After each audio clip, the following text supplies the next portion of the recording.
আসেন আমরা হাদির বড় ভাই ওমর ফারুকের নামে একটা ডাস্টবিন বানাই, আর সেখানে সবাই আপনারা মন মতো নিক্ষেপ করতে পারেন আপনার যা খুশি তা। ধিক্কার জানাই হাদির বড় ভাই ওমর হাদিকে, কারণ ভাইয়ের বিচার কিন্তু ওয়ান কাইন্ড অফ বেচা দিচ্ছে।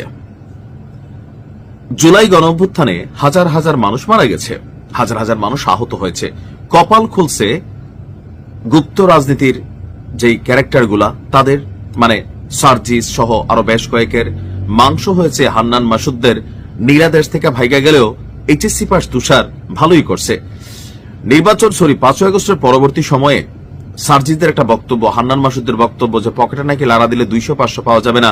গত 17 মাসে ব্যাংকে লক্ষ লক্ষ টাকা আসছে, আর বাংলাদেশের বাস্তবতা বলে হলফনামায় যা থাকে তার 10 গুণ তার সম্পদ কামাই ফেলছে। লাভ হয়েছে কি দেশের?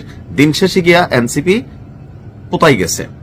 অপরদিকে হাদির বিষয়ে যখন আপনি বিচার যাচ্ছেন, রাস্তায় কান্নাকাটি করতেছেন, পলিটিক্যাল স্ট্যান্ড বাজিও কেউ কেউ করতেছেন, হাদির পরিবার যেই সুবিধাটা নিয়ে নিল সরকার থেকে, এই সুবিধার মধ্যে কিছু শর্ত আছে। তো আমি কোথায় বলছি ডাস্টবিন বানাইতে?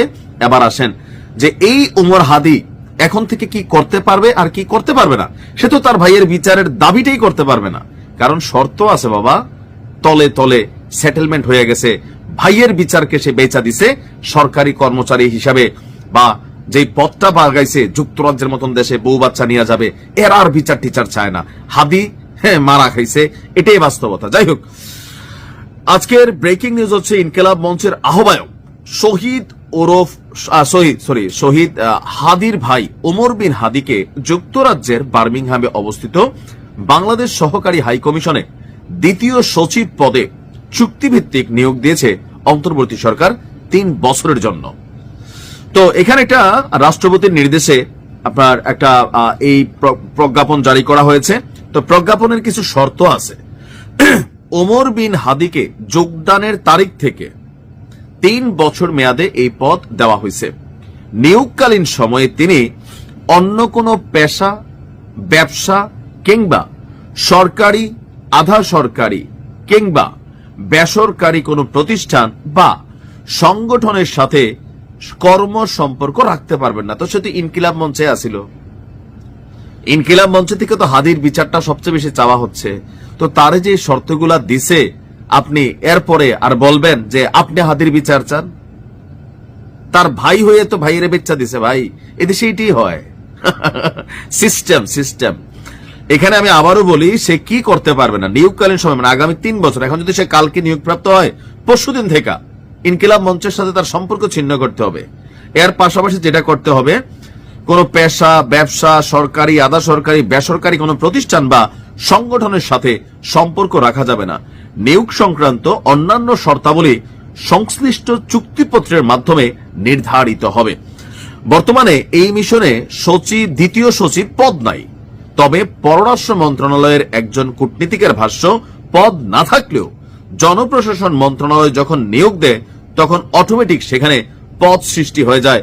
অর্থাৎ অন্তর্বর্তী সরকার একটা পদ তৈরি করেছে, আর এই পদে হাদির ভাইকে নিয়ে বসানো হচ্ছে। ফুল ফ্যামিলি ইউকে চলে যাবে, পরবর্তীতে সেখানে গ্রিন কার্ড পাবে, আর বিদেশ বৈশা বৈশা পাকনা পাকনা কথা মারাবে যে ভাইয়ের বিচার চাই, ভাইয়ের। ডাস্টবিনের ভিতরে আমরা এগুলাই মারতে হবে এদের। সব জোচ্চুর সবগুলো। আপনি একটার দেখছেন কিসের জুলাই, কিসের এদের ফিলিংস, সবগুলা টাকা টোকা মাইরা খাইয়া যারা অরিজিনালি আহত হয়েছে। দেখেন এক একজন এমপি টিকিট লইয়া দৌড়াদৌড়ি, এদের পরিবারে কেউ আহত হয়েছে, গুলি খাইছে একটা। ডিবি হারুন তো রিমান্ডে নেয় না, এক একটার চান কপাল লাগাই দিছে, কোটি কোটি টাকার মালিক বানাই দিছে, সুপ্রিম পাওয়ারে বসাই দিছে। এরা চায় জুলাইয়ের বিচার রাজনৈতিক বক্তব্য গলাবাজি ছাড়া। হাদির ভাইয়ের এই সিদ্ধান্ত কি মনে হয়েছে আপনার কাছে? সবগুলা ধরেন ধান্দায় হাঁটে, সেম। তবে আমরা হাদি হত্যার বিচার চাই। যারাই করছে, যেই করছে, এটার বিচার হওয়া উচিত। আজকে হাদি, কালকে আপনিও কোনো ইস্যুতে পড়তে পারেন, আপনার ফ্যামিলি এরকম সেটেল হয়ে যেতে পারে, চাকরি বাকরি, পদবি। ভাইয়া ভাই, নিজের জীবনটা গুরুত্বপূর্ণ, যেটা বোঝা যাচ্ছে। আপনি মরে গেলে সব শেষ। ভালো থাকুন। যাওয়ার আগে একটা কথা বলে যে যদি এরকম একটা চাকরি দিত, এটা দেওয়া দরকার ছিল হাদির বউটারে, ছোট বাচ্চারা নিয়ে ভালো একটা চাকরি দিত। যাই হোক, মেয়েটা কটা খায়া পড়া বাঁচত। হাদির ভাই থেকে হাদির বউয়ের চাকরিটা জরুরি ছিল।